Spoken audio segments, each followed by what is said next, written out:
Starter is used to start three-phase induction motor and to limit the starting current. If motor is started at 30 to 40% of full load capacity, then starting currents may not be harmful to motor's life. But if motor starts at sufficiently large load, then due to the excessive starting current windings would be heated in starting period of the motor and may deteriorate winding insulation. Generally, starters are used to reduce starting current. The first starter that is known from various industrial installations is DOL or Direct Online Starter. This starter is only a switch that switches on the supply for motor and switch off the supply from motor. The contactor used for switching purpose may be useful to place various controls like under voltage or overcurrent relays that opens the control circuit of contactor used in DOL starter. Second type of starter is star delta starter. This starter connects motor first in star configuration and after some time starter changes connection from star to delta. As slide shows, for the starter to work in both configuration, it needs three contactors. One of the contactor is marked as main contactor that keeps connected between supply and motor in both configurations. When initially supply is connected to motor, motor windings are connected in star configuration. In this mode, left side contactor marked star contactor is connected. This means when motor is switched on, first main and star contactors are connected using their contactor coils.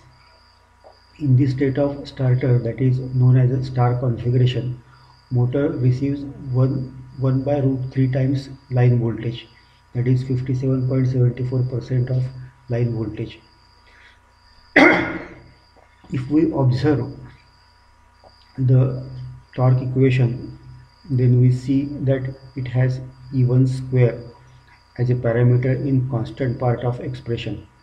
When motor remains connected in star, this constant part and overall characteristics curve reduces by 1/3 in its scale.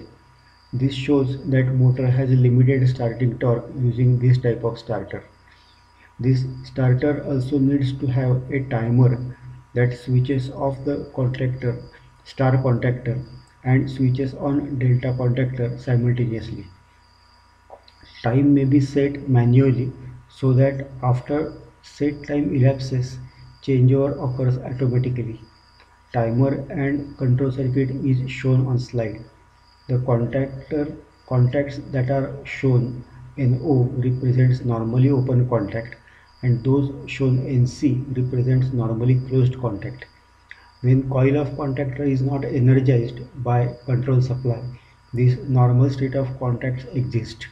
On the contrary, when coil of contactor is energized, normal state of contacts gets flipped.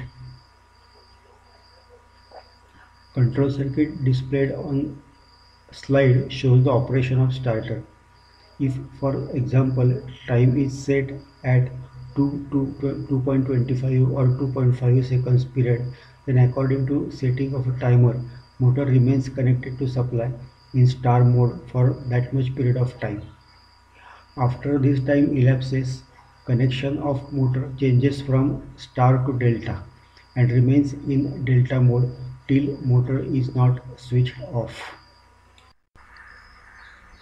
In this way, we can conclude that starters are used to limit the starting current of three-phase induction motor. Now let us look at characteristics curve corresponding to 100%, 80% and 60% of specified rated voltage of motor. If it is required to limit starting current of three-phase induction motor, then we have to start the motor at lower starting torque. Starting torques for all voltages is shown on the graph. Depending upon how much starting current is allowed, we may change the starting voltage corresponding starting torque. Once motor started at lower current, then supply voltage may be increased in suitable steps. This is shown on the graph. When motor started at 60% voltage, it runs at 5% slip and 6 Newton meters of torque. When voltage is increased from 60 to 80%, torque increases from 6 to 10.5 Newton meters. Further, with 100% supply voltage, torque rises to 16 Newton meters.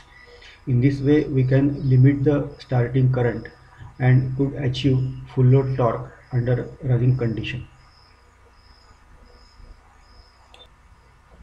Now let us look at next graph shown on slide. This represents resistance control of three-phase induction motor. Note that for this type of control to be used, motor's rotor must be wound type of rotor, so that resistance of rotor circuit may be changed. If resistance of rotor circuit is increased in starting period, then starting torque increases. If we reduce the resistance in the subsequent steps, then motor may be run at full load condition by deducting all external resistance. We should note that by deducting resistance from rotor circuit, position of maximum torque is shifted from slip equal to 1 to lower values of slip. In this way, we can set starting torque to a sufficiently large value using rotor resistance control.